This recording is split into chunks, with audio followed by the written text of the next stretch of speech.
안녕하세요. 오늘도 사연살롱을 찾아주셔서 감사합니다. 저는 얼마 전 제 인생 전체가 큰 위기에 빠질 뻔했던 30대 남자입니다.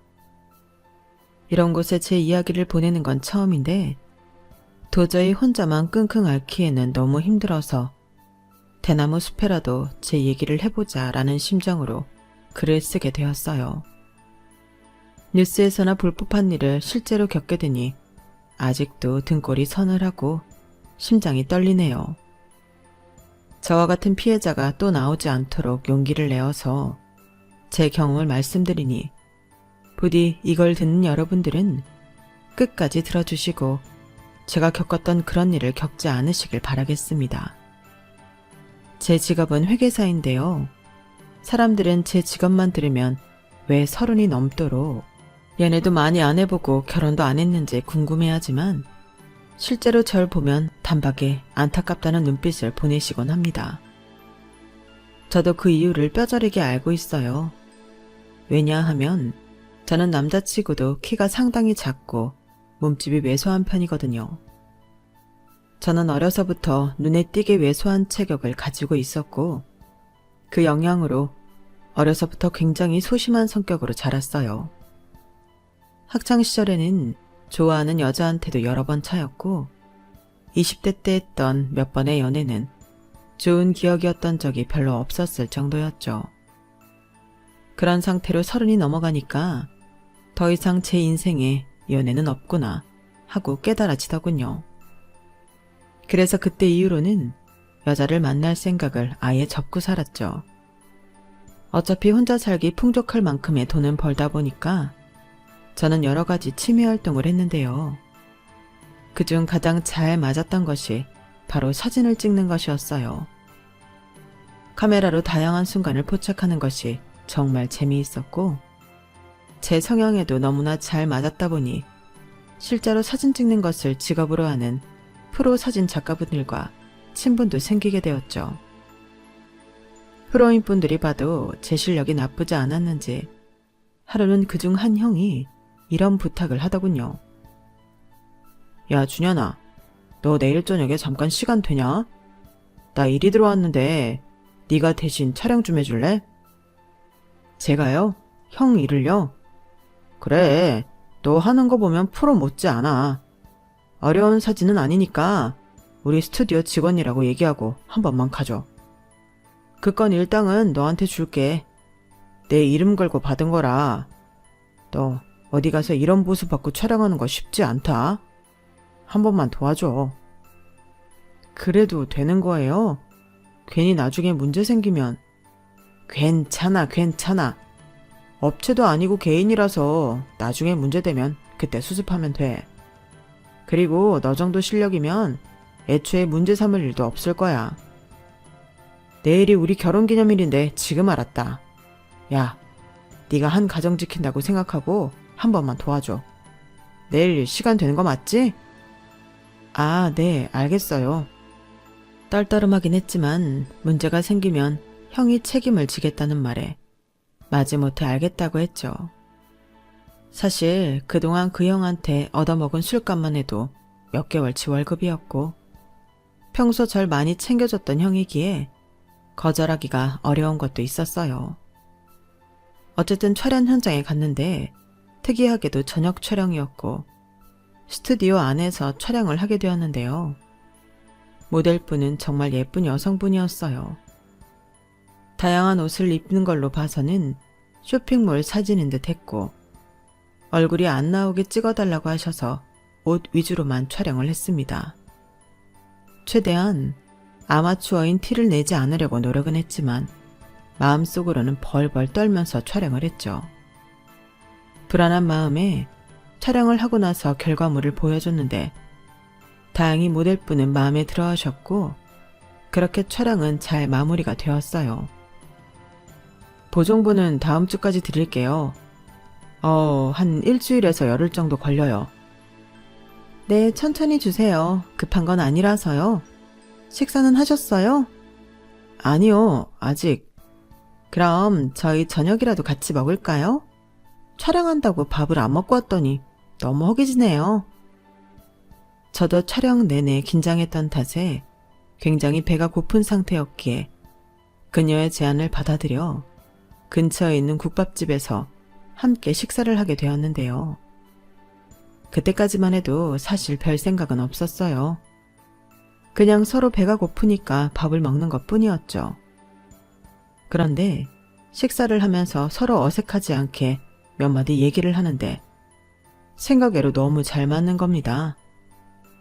자연스럽게 점점 수다가 많아지게 되었을 만큼요.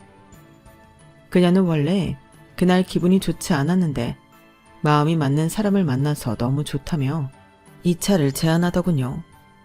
간단하게 맥주 한 잔만 먹고 가자길래 저도 그러자고 했어요. 솔직히 말하자면 그쪽에서 먼저 2차를 제안하니 내심 들떴던 것도 사실입니다. 저한테 먼저 호의적으로 대하는 여자는 정말 처음이었거든요. 게다가 엄청 예쁘기도 했고요. 저희는 맥주를 마시러 가서 즐거운 대화를 이어갔고 그날 밤을 같이 보내게 되었어요. 제 인생에도 이런 일이 벌어지다니 어안이 벙벙할 정도였죠. 그런데 그 다음날 모텔을 나오는데 그 모델분이 다음에도 또 만나자고 하니 정신이 번쩍 들었어요.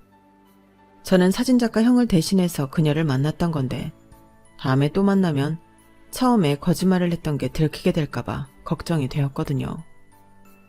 그리고 그 거짓말이 밝혀지면 저만 힘든 게 아니라 그 형은 정말로 곤란해질 수 있을 거란 생각이었어요. 그래서 어쩔 수 없이 일생일대의 기회를 외면하려고 했죠. 어제 일은 실수였어요. 이런 말씀 드려서 정말 죄송합니다. 다시 연락하는 일은 없었으면 해요. 왜요? 설마 제가 마음에 안 드세요? 아니요. 아니에요. 그런 건 절대 아니에요. 그렇지만 죄송합니다. 정말 죄송해요. 제가 마음에 안 드는 것도 아니면서 왜 거절하세요? 저 원래 이렇게 예쁜 사람 아니에요. 그쪽이 너무 제 스타일이라서 그런 건데. 그런데 그냥 적당히 둘러대면 갈 줄 알았던 그분이 예상외로 제 앞을 딱 막아서서 계속 이유를 꼬치꼬치 캐묻는 겁니다. 갑자기 애써 거짓말을 하려고 하니까 말도 꼬이고 얼굴이 빨개지면서 등 뒤로는 식은땀까지 나더라고요. 결국 저는 그녀에게 사실을 실토할 수밖에 없었어요. 제가 그 사진작가가 아니라 그 형의 부탁으로 어제만 대신 왔던 거라고요. 환불이나 보상을 원하면 해드리겠다 했는데 그분은 아무 말 없이 몇 초 동안 제 눈만 유심히 보더니 갑자기 깔깔거리며 웃었어요. 뭐야. 제가 마음에 안 든 게 아니었네요, 그럼. 마음에 안 든 건 절대 아니고요. 정말 죄송해요. 죄송합니다. 제가 변상은 해드릴게요. 아니에요, 됐어요. 어쩐지 보정도 안 한 사진을 계속 보여주더라. 원래는 뭐 하시는 분이신데요? 원래 직업은 회계사예요. 저는 쇼핑몰 잡기 하고 있어요. 그럼 이제 서로 숨기는 거 없죠? 연락하면 받을 거예요? 저는 헐린 듯이 그러겠다고 했고 그날 이후로 그녀와 자주 만나 시간을 보내게 되었습니다. 남들이 생각하는 첫날과 같은 그런 시간을 보낸 게 아니었고요. 오히려 너무나 건전하게 낮 시간에 만나 디저트 카페를 가고 영화를 보는 그런 평범한 데이트를 했어요. 그러면서 서로에 대한 이야기를 많이 하며 서로에 대해 많은 것들을 알게 되기도 했어요. 그러면서 저는 그녀가 점점 더 좋아지면서 동시에 계속 불안함을 많이 느끼게 되었는데요. 이런 미녀가 저랑 갑자기 이렇게 연애를 한다는 게 믿어지지가 않았거든요. 그래서 처음에는 의심도 많이 했습니다. 갑자기 그녀에게 우리가 서로 잘 안 맞는 것 같다면서 그만 만나자고도 했었고 술에 잔뜩 취해서 솔직하게 정말로 내가 좋아서 만나는 게 맞냐며 따지기도 했어요. 그런 몹쓸 짓을 하면서 저도 제가 남자로서 꽤 밑바닥을 다 보인 것 같아서 심적으로 많이 힘들었죠.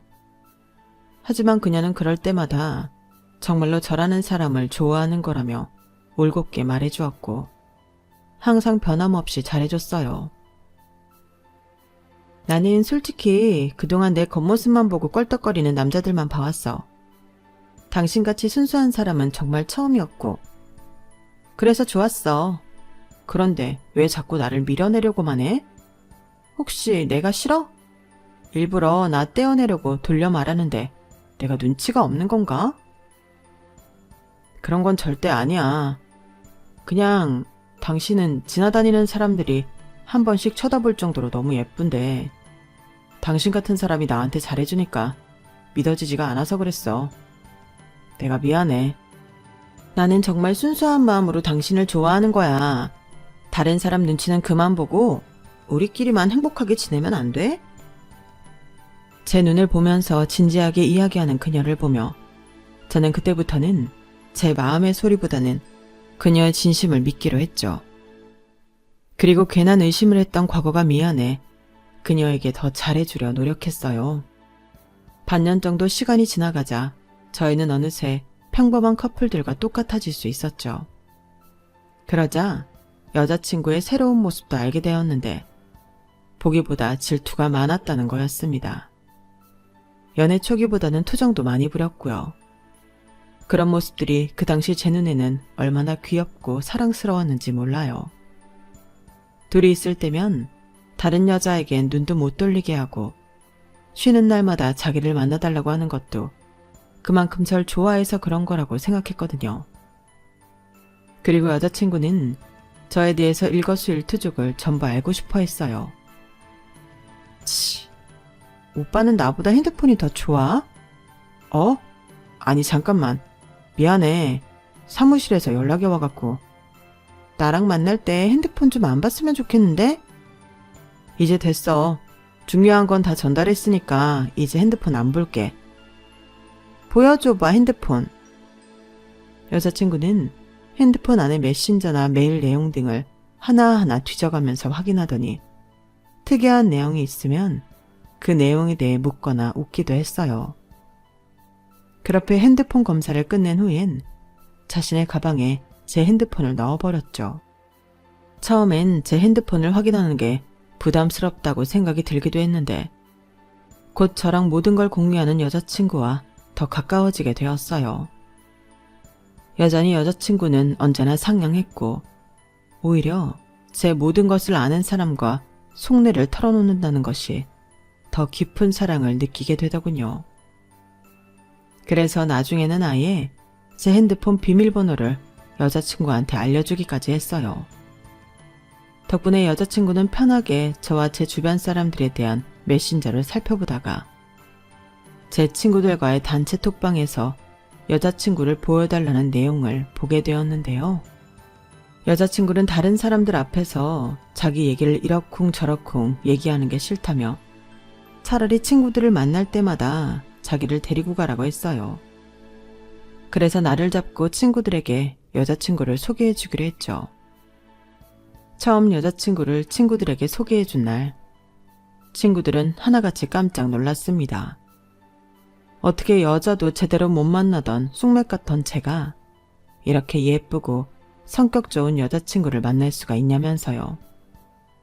친구들의 반응을 어느 정도 예상하긴 했지만 그럼에도 제 어깨는 한없이 올라갔고 솔직히 우쭐했던 것도 사실이었어요. 야, 이 자식 회계사 되고 돈 엄청 벌더니 어디서 저런 미인을 얻었냐? 재수씨 성격도 너무 좋더라. 야, 넌 세금 2배 내라 진짜. 친구들이 온통 여자친구를 칭찬하면서도 한편으론 부러워하기도 하니 기분이 좋아. 그 뒤로 친구들 모임에 여자친구를 자주 데려갔어요. 여자친구가 가고 싶다고 하면 언제든지 데리고 갔었죠. 그런 일이 잦아지자 하루는 중학교 때부터 동창이었던 친구 순태가 저에게 따로 전화를 하더니 진지한 목소리로 물어보더군요. 원래 문자도 잘 안 하던 놈인데 말이에요. 야, 오해하지 말고 들어. 너 혹시 여자친구랑 잘 지내는 거 맞아? 여자친구랑 잘 지내냐고? 당연하지. 무슨 그런 질문을 해. 아니, 뭐랄까. 네가 너무 중심을 못 잡는 것 같아서 말이야. 가람씨가 성격도 좋고 괜찮은 분이라는 거 알지만 네가 너무 모든 결정권을 가람 씨한테 넘기는 것 같더라고. 그게 아니고서라도 뭐랄까. 너 가람 씨가 한다는 쇼핑몰 회사 직접 가봤어? 그래, 수십 번도 더 넘게 태워다 줬어. 무슨 말이 하고 싶은 거야? 우리는 잘 지내. 내 연애는 내가 알아서 하고. 너야말로 너무 사적인 부분까지 건드리려고 하는 거 아니야? 그래, 너도 30이 훌쩍 넘었는데 알아서 잘하겠지. 미안하다. 잊어버려. 순태는 멋쩍게 횡설수설하더니 전화를 끊어버렸어요. 문제는 이 모든 통화 내용을 옆에 있던 여자친구가 다 들었다는 겁니다. 저는 여자친구가 혹시나 기분이 나쁠까봐 순태가 어려서부터 괜한 걱정이 많던 놈이라며 둘러댔어요. 여자친구는 어색하게 웃으면서 그럴 수도 있겠다며 이해하는 모습을 보였지만 표정이 좀처럼 풀어지지 않더군요. 괜히 여자친구가 기분이 상할 일을 만든 것 같아서 저는 노심초사했는데 한참을 안절부절 못하던 여자친구가 조심스럽게 제가 몰랐던 이야기를 털어놓더라고요. 그 얘기를 듣는 저는 정말 눈이 뒤집히는 것만 같았죠. 저 사실 내가 말 안 하려고 했는데 사실 저번에 우리 갈매기 집 갔을 때 있잖아. 오빠 친구들이랑. 그때 순태 오빠가 나한테 둘이서만 따로 만나자고 했었어. 오빠랑 헤어지면 자기랑 사귈 생각은 없냐면서. 뭐라고? 내가 이 새끼를 당장. 아니야, 얘기하지 마. 괜히 내가 그런 얘기 했다는 거 알면 분위기 이상해지는 거 싫어. 그 오빠도 그날 취해서 잘 기억 못하고 있을 수도 있고 그냥 알고만 있으라는 거야. 속에서 천불이 나지만 여자친구가 한사코 말리니 겨우 화를 참고 가만히 있었어요. 그런데 그 얘기를 듣고 나니 불안감이 엄습하는 겁니다. 저랑 20년을 알았던 놈도 제 여자친구를 탐내는데 다른 사람이라고 안 그러겠어요? 만약 저보다 더 키도 크고 돈도 잘 벌고 잘생긴 남자가 제 여자친구한테 저만큼 잘해주기까지 한다면 그런 생각이 드니까 불안해서 못 견디겠더라고요. 그래서 3개월 동안 열심히 프로포즈를 준비했어요. 전에 없이 여자친구한테 거짓말을 해가면서까지 미리 고급 아파트도 봐놓고 파티룸을 빌려 서프라이즈를 준비했죠. 아무것도 몰랐던 여자친구는 파티룸에 들어와 제가 미리 준비했던 촛불과 장미꽃잎들 그리고 천장을 가득 채운 색색깔의 풍선을 보고서야 눈물을 글썽이며 감동을 받았어요. 그리고 제가 미리 봐둔 아파트도 마음에 든다며 다음날 당장 계약하자고 했죠. 프로포즈는 성공적이었습니다. 다만 그동안 서프라이즈를 준비하느라 거짓말을 했던 부분에 대해서는 따로 혼이 나긴 했죠. 물론 전 혼이 나면서도 행복했지만요. 저희는 본격적으로 결혼 준비를 시작했습니다. 결혼식에 대해서는 저는 그냥 모든 결정권을 여자친구한테 넘겨버렸어요. 제가 원하는 결혼식은 여자친구가 마음에 들어하는 결혼식 그 자체였으니까요. 그녀가 행복하기만 한다면 전 어떤 것이든 오케이였죠. 물론 비용은 정말 어마어마하게 나오더군요. 여자친구 말에 따르면 스튜디오나 드레스샵, 메이크업샵 등 결혼식 관련 업체들이 쓸데없는 관행을 들먹이며 돈을 많이 요구해서 그렇다는 거였어요. 저는 괜히 남편으로서 그런 부분에서 작아지고 싶지 않아서 여자친구에게 돈 걱정은 말고 당당하게 마음껏 결혼 준비를 하라고 아예 카드를 지워주었죠. 그런데 제 믿음을 저버리지 않고 여자친구는 정말 성대한 결혼식을 만들었어요. 누가 봐도 동화 속 사랑이 이루어진 것 같은 아름다운 결혼식을 올리게 되었거든요. 저희의 결혼식은 오전 시간대였기에 식이 끝난 뒤 신혼여행을 가기 전까지 시간적 여유가 있었는데요. 여자친구, 아니 이제 아내가 된 그녀는 이런 부분까지 세심하게 고려해서 일부러 오전 시간대를 잡았다고 하더군요. 저희의 신혼여행지는 동유럽인 체코였기에 비행시간이 굉장히 길었거든요. 그래서 저희는 식을 마치고 신혼집에 도착해 화장을 지우는 등 정리를 하고 한숨 돌리기로 했어요. 지친 아내가 잠시 쉬는 동안 저는 막간을 이용해 세탁소를 다녀오기로 했죠. 이사 과정에서 구겨지거나 드라이가 필요한 옷들을 따로 빼놓았었거든요. 저는 옷을 하나를 안고 아파트 및 상가에 있는 세탁소를 가서 하나하나 필요한 부분을 말씀드렸어요. 그런데 계산을 해야 하는 세탁소 사장님이 자꾸만 옷을 만지작거리시면서 아무 말씀을 안 하는 겁니다. 저는 무슨 일이신가 하고 사장님을 봤는데 한참에 내 옷을 만지작거리고 뒤적이던 사장님이 제게 질문을 하시더군요. 혹시 이거 아내분 옷이에요?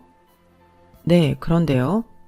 아니요, 그냥 이건 손님 옷인가요? 아니요, 그것도 와이프 옷이에요. 근데 왜 그러세요? 무슨 문제라도 있나요? 아니요, 그냥 아니에요. 87,000원 결제해 드릴게요. 사장님의 반응이 영 석연찮았지만 저는 대수롭지 않게 결제를 하고 세탁소를 나왔죠. 사실 저도 그날 많이 피곤하기도 했고 옷에 대해서는 문외한이다 보니 아내 옷에 대해 뭐라고 말을 해도 알아들을 자신이 없었거든요. 그리고 그날 저녁 신혼여행을 떠난 뒤로는 그 일을 완전히 잊고 있었어요. 저희의 신혼여행은 정말 행복했거든요. 한국으로 다시 돌아오지 않고 그곳에서 영영 아내와 둘이 살았으면 좋겠다 싶을 만큼요. 하지만 어쩔 수 없이 시간은 흘러 한국으로 다시 돌아와야 했고 저희는 각자 다시 직장에 출근하기 위해 마지막 날 화요일 오전에 입국해서 하루 동안은 쉬기로 했어요. 집에 돌아오자마자 우리는 여행짐을 정리하기 시작했고 세탁소에 한 번 더 들러 여행 다녀왔던 옷들 중 몇 개를 맡기고 여행 전에 맡겼던 옷들은 되찾아오기도 했어요. 그리고 오후에는 혼인신고를 하러 가기로 했죠. 결혼식 전에 여러 일정이 빠듯해 혼인신고를 아직 못하고 있었거든요. 후다닥 짐을 정리하고 아무 생각 없이 세탁소에 방문한 저는 드라이를 맡기고 옷을 찾으러 왔다고 했습니다. 그런데 세탁소 사장님이 이번에는 저를 유심히 쳐다보는 겁니다. 뿐만 아니라 제 뒤로 가게 바깥도 두리번거리면서 살피셨어요. 바깥에는 아내와 함께 혼인신고를 하러 가려고 끌고 나온 차가 있었어요. 그 안에는 아내가 있었고요. 그제서야 저는 출국 전 기분이 이상했던 일이 생각이 났는데요. 그 기억으로 제가 불쾌해지려는 찰나 세탁소 사장님은 제 쪽을 쳐다보지도 않은 채 쪽지 하나를 손에 쥐어주시는 겁니다. 이게 무슨... 쉿! 티내지 마세요. 절대 아내랑 보지 말고 혼자 있을 때 보세요. 네? 네, 42,600원입니다.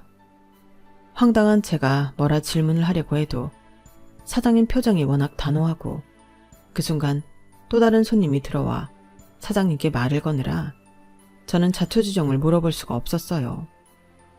결국 찜찜한 상태로 세탁소를 나왔고 아내가 기다리는 차 안으로 들어갔죠. 아무것도 모르는 아내는 제가 차에 타자 심각한 얼굴로 회사에 잠깐 나가봐야 할 것 같다며 혼인신고는 이따 오후에 하거나 다른 날 하자고 하더군요. 저는 어쩔 수 없지 뭐 하고 아내를 회사에 바래다주고 혼자 집으로 들어왔어요.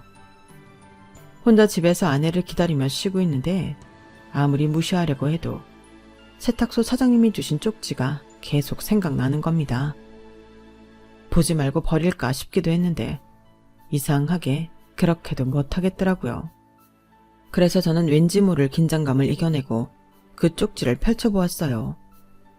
그런데 상상하지도 못했던 내용이 들어있었죠. 집에서 도망치세요. 아내분은 범죄자입니다. 이미 동네 주민들은 다 알아요. 못 믿겠으면 일주일, 아니 하루만이라도 아내를 유심히 지켜보세요. 대체 이게 무슨 뚱딴지 같은 소리인가 싶었어요. 하지만 동시에 제 오래된 콤플렉스가 다시 고개를 들었죠. 이런 여자가 나를 좋아할 리가 했던 그 마음이요. 정확히 뭐라 정의해야 할지 모르겠습니다만 아내와 행복하면 행복할수록 무의식 속에서는 그런 마음이 지속적으로 들었던 것 같습니다. 그 쪽지를 손에 쥐고 저는 거실을 왔다 갔다 방황하며 어쩔 줄을 몰랐어요. 그러다가 아내가 돌아오는 현관문 소리에 반사적으로 쪽지를 변기에 넣고 물을 내려버렸네요.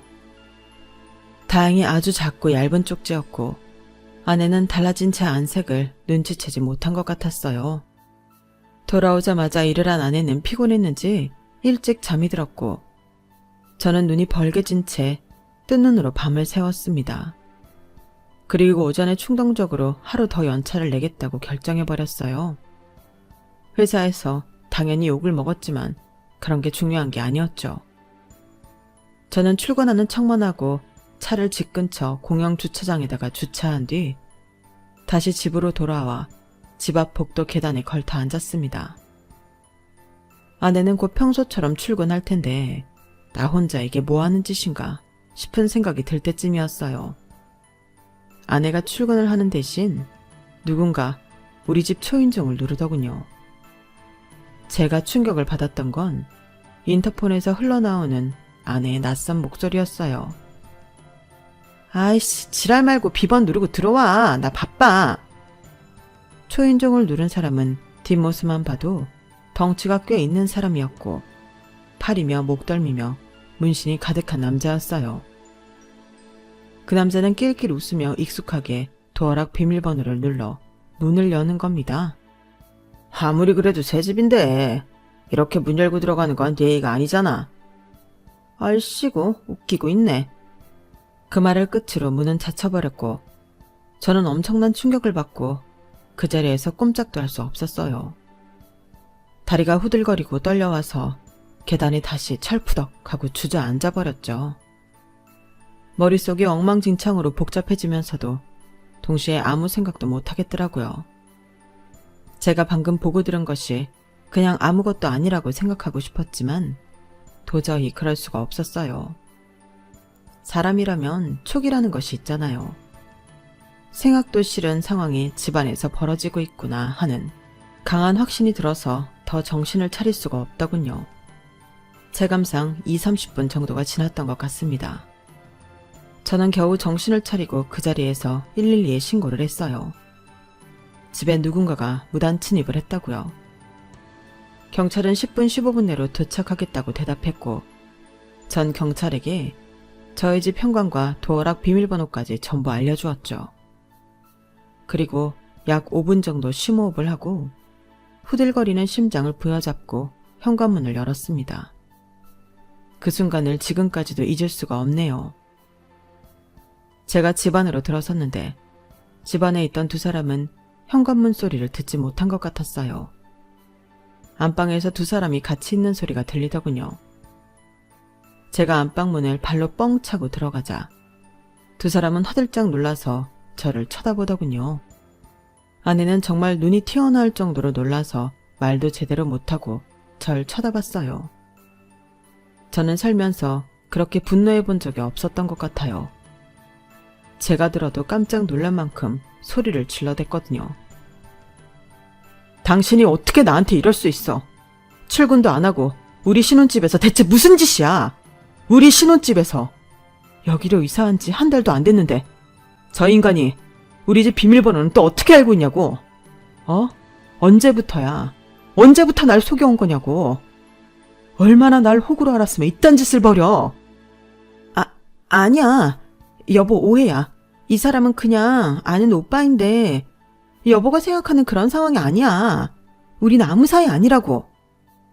지금 이 꼴을 보이고도 그딴 소리가 나와? 뭐? 아무 사이 아니라고? 넌 아무 사이 아닌 사람이랑 이런 짓을 해? 이게 지금 말이 된다고 생각해? 그러는 당신이야말로 오늘부터 출근한다고 했잖아. 나한테 거짓말한 거야? 왜 출근은 안 하고 돌아오는데 나한테 말도 안 하냐고. 당신도 날 속인 거잖아. 뭐라고? 지금 제정신이야? 그게 말이나 된다고 생각해? 피처 잘못한 건 똑같은데 왜 나만 나쁜 여자 만들어? 당신도 전곡이 찔리니까 할 말 없지. 그러니까 이제부터라도 서로 뉘우치고 서로 용서하면 되지. 안 그래? 난 괜찮아. 당신이 잠깐 실수할 수 있을 거라고 생각해. 사람이라면 그럴 수 있지. 나는 당신 용서해줄게. 우리 서로 실수한 거 가지고 너무 뭐라고 하지 말자. 당신도 나 용서해줘. 그럼 된 거지? 말도 안 되는 궤변을 늘어놓으며 저한테 횡설수설해대는 아내. 아니, 그 미친 여자를 보고 있자니 너무나 어이가 없어서 잠시 말을 잃고 말았죠. 그 여자는 제 두 팔을 붙잡고 주저리 쉬지 않고 떠들었는데 전부 다 개소리였어요. 그런데 그 순간 갑자기 이상한 기시감이 드는 겁니다. 외도를 하다가 발각이 되었으면 남자 쪽에서도 변명을 하던 어깃장을 놓던 뭔가 액션이 있어야 하는데 너무 조용한 것이었죠. 그래서 제가 잠깐 그 여자에게서 떨어져 두리번거렸는데 바로 1초 뒤에 그 남자가 제 뒤에서 침대 옆 협탁에 있던 스탠드 조명을 들고 오는 게 보이는 거예요. 저는 기겁을 하며 뒤로 몸을 뺐고 정말 간발의 차이로 그 남자의 일격을 피할 수 있었습니다. 제가 뒤로 피하자 절 잡고 있던 여자가 순간적으로 제 쪽으로 딸려오면서 저 대신 스탠드 조명에 맞게 되었죠. 여자는 비명을 지르며 나뒹굴었고 한쪽 이마를 움켜쥔 손등 위로 피가 철철 흐르는 것이 보였어요. 그 남자도 저도 순간적으로 당황해 멈칫했죠. 그러나 이내 그 남자는 다시 저에게 다가오려고 했고 조상님이 도우셨는지 바로 그 타이밍에 구원의 목소리가 들려왔습니다. 경찰입니다. 다들 동작 그만. 손에 든 거 내려놓으세요.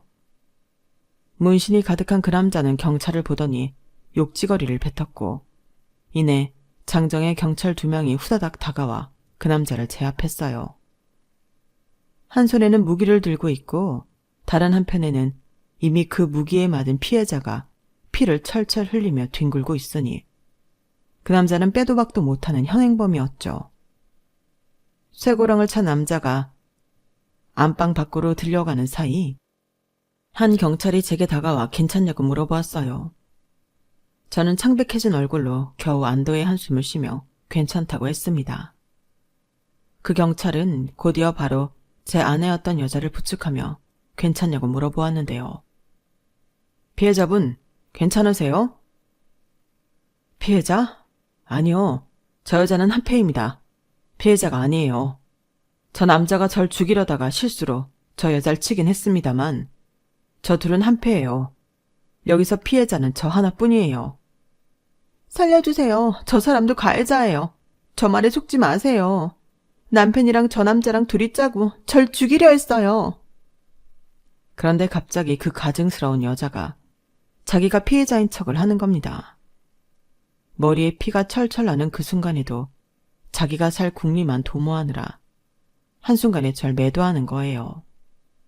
저는 그제서야 그 여자가 입만 열면 거짓말에 자기 이익을 위해서라면 뭐든 하는 인간이라는 걸 제대로 깨달았어요. 그리고 여태까지 절 만나면서 했던 모든 말과 행동이 전부 거짓말이었다는 것도요. 저는 지지 않고 곧바로 반박했어요. 아니요, 제가 신고자예요. 이 둘이 짜고 치고 절 죽이려고 했고요. 상황 보면 모르겠어요. 저 둘이 저 몰래 바람피다가 걸리니까 절 죽이려고 한 거예요. 이 쓰레기 같은 년, 어떻게 입만 열면 거짓말을 해. 이런 상황에도 지살 국면하고 어떻게 나한테 죄를 뒤집어 씌울 생각을 하냐고. 네가 그러고도 사람이야? 그동안 내가 너한테 해준 게 몇인데. 이 집도 네가 먹는 거 누리는 거 전부 내가 해준 건데. 그건 내가 할 소리야. 여자도 제대로 못 만나본 찌질한 인간. 그래도 착한 맛에 데리고 살아주려고 했더니 당신이 어떻게 이런 짓을 할 수가 있어? 어떻게 여자인 나를 이렇게 대하냐고. 지금 나 피 흘리는 거 안 보여? 하마터면 진짜 죽을 뻔했다고. 내가 죽을 뻔했지. 어디 경찰서 가서도 법정 가서도 그딴 거짓말 늘어놔봐 한번. 내가 니들 아주 콩밥 제대로 먹여줄 테니까. 내가 그냥 혼자 당할 줄 알아? 처음 이 집에 들어왔을 때부터 녹음기는 켜놓고 있었어. 증거는 아주 차고 넘치니까 각오해. 저기요, 이 여자 병원 가서도 도망 못 치게 아주 제대로 감시하세요. 아셨죠? 방금 끌려나간 그 남자가 절 뒤에서 공격하라고 하는 동안 이 여자가 저한테 아무 말이나 뱉으면서 일부러 시선을 묶어두고 있었거든요.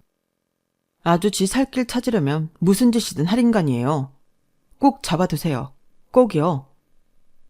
그때까지의 상황을 전부 녹음하고 있었다는 말에 그 여자는 얼굴이 창백해지면서 망연자실해 하더군요.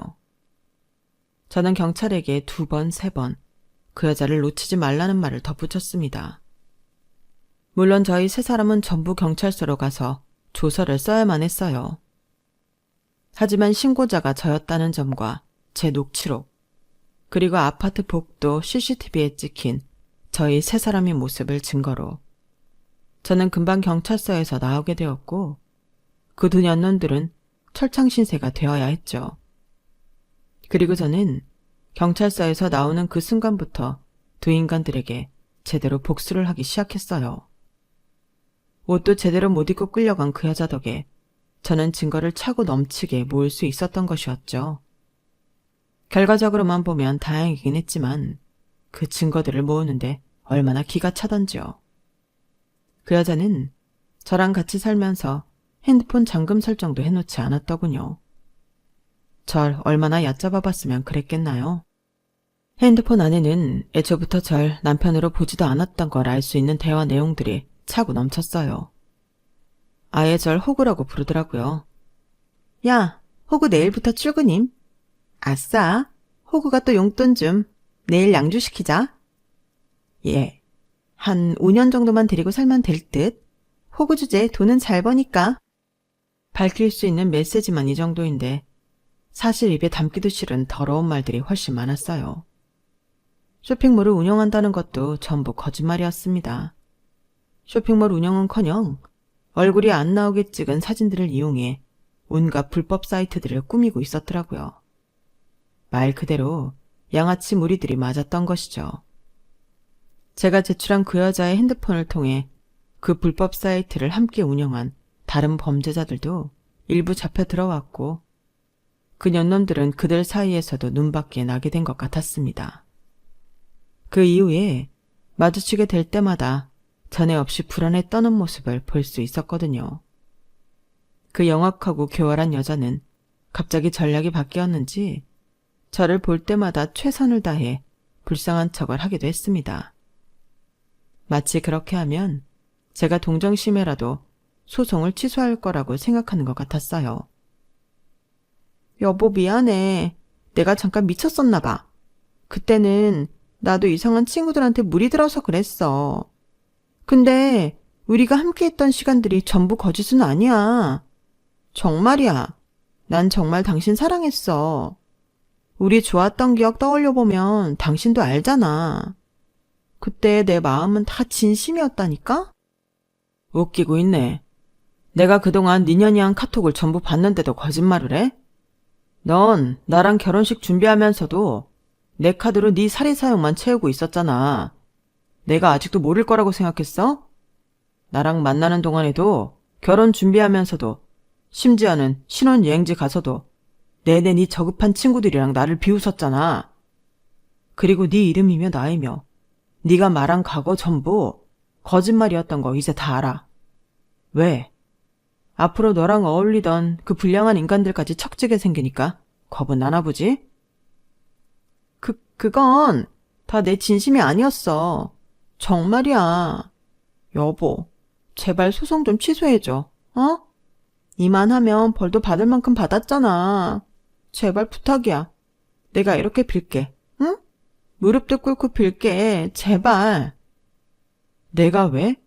내가 이 소송 전부 이기고 네가 가진 재산 전부 빼앗아도 그동안 너 하나 때문에 피해 입은 거 반도 못 채워. 가증스러운 짓 그만하고 죗값 제대로 받을 생각해. 마지막 동정심 유발 작전까지 실패한 그 여자는 얼굴 한쪽에 커다란 상처를 단 채로 징역형을 살게 되었어요. 그나마 수중에 있는 현금은 다 저에게 위자료 및 배상금으로 털어놓아야 했고 같은 범죄자들에게 낙인이 찍힌 채로 옥살이를 하게 된 것이었죠. 저는 그런 그 인간이 정말 쌀 한 톨만큼도 불쌍하지 않았습니다. 소송을 도와주었던 변호사는 마지막 소송이 끝난 직후 혹시 아내분을 만날 거냐고 물어보더군요. 그날 이후로 그 여자는 내내 감방에서 지내게 될 거였거든요. 저는 단칼에 거절했어요. 대신 값비싼 선물로 사들고 제 인생을 구해준 은인을 찾아갔죠. 바로 세탁소 사장님 말입니다. 사장님 덕분에 제 인생이 큰 나락으로 빠질 뻔한 걸 막을 수 있었습니다. 정말 감사드려요. 아이쿠야, 뭘 이런 걸 다. 괜찮아요. 이런 거 받으려고 한 행동이 아니에요. 이걸로는 은혜를 갚기에 한없이 부족하다는 거 잘 압니다. 그래도 받아주셨으면 해요. 그래야 저도 마음이 편하거든요. 제 간곡한 부탁에 세탁소 사장님은 마지못해 제 선물을 받아주셨어요. 그리고 저는 왜 저만 그 여자의 본 모습을 까맣게 모른 채 동네 사람들은 다 알고 있었는지 세탁소 사장님을 통해 그 이유를 알 수 있었는데요. 당시 저희는 결혼식이 열리기 몇 달 전에 신혼집을 미리 계약했었는데요. 이삿짐을 옮기기 전에 그 여자 외도남, 그리고 몇몇 남자들이 그 아파트 상가에 있는 치킨집에서 술을 거하게 먹고 갔다고 해요. 아파트 정문 바로 앞에 있는 치킨집이라 그 모습을 주민들 대다수가 봤는데 아주 가관이었다고 합니다. 처음 온몸에 문신이 가득한 사람들이 들어오는 것부터 사람들의 이목을 끌기 충분했는데 점점 술에 취해가면서 목소리가 높아졌다고 해요. 그런데 술에 취한 새로 하는 말들이 살벌하게 그지 없었던 것이죠. 절 그 당시에도 호구라고 부르며 5년만 살고 보험금을 노리겠다는 등 평생 돈 버는 기계로 부려먹자는 등 자기네들끼리 신이 나서 얘기했답니다. 그걸 보고 들은 치킨집 사장님을 포함해 상가 식구들, 아파트 주민들 사이에서 우리 아파트에 조폭이 들어온다고 소문이 싹 돌았다고 해요. 그날 그 여자와 그 패거리들이 입고 있던 옷을 전부 기억하고 있던 세탁소 사장님은 몇 개월 뒤 건실해 보이는 청년이 그 옷을 들고 오니 직감적으로 알 수 있었다고 합니다. 제가 그들이 말한 바로 그 잠정적 피해자라는 것을요. 저는 세탁소 사장님의 말씀을 모두 듣고 정말 머리를 조아려 다시 한번 감사 인사를 드렸고 그 뒤 신혼집은 얼마 뒤 다시 내놓았어요. 앞으로 다시 혼자 살 건데 그렇게 큰 집은 필요가 없어서요. 대신 지난 명절에 한 번 더 세탁소 사장님께 선물을 드리기는 했네요. 제가 겪은 이야기는 제 지인들 중에서도 극소수에게만 알렸어요. 일찍이 그 여자의 쎄함을 알아보았던 친구 순태한테도 사과를 했고 서로 술 한잔하며 화해를 했고요. 저에게 조상신이 도우셨다며 다행이라고 얘기해 주었죠. 그러면서 전 돈도 잘 벌고 아직 젊으니까 앞으로 또 다른 여자를 만나면 된다고 하네요. 하지만 전 아직 잘 모르겠습니다. 다른 여자를 만나려면 만날 수야 있겠다만 이미 여자를 신뢰하는 법을 영영 잃어버린 것 같거든요. 요즘은 사진도 더 이상 찍지 않고 취미로 운동만 하며 지내고 있네요. 제 사연은 여기까지입니다. 지금까지 들어주셔서 감사합니다. 항상 건강하시고 원하는 바 모두 이루세요. 여러분, 사연 댓글에 응원과 현명한 조언 부탁드려요. 좋아요와 구독은 저에게 큰 힘이 됩니다. 오늘도 좋은 일 가득하세요.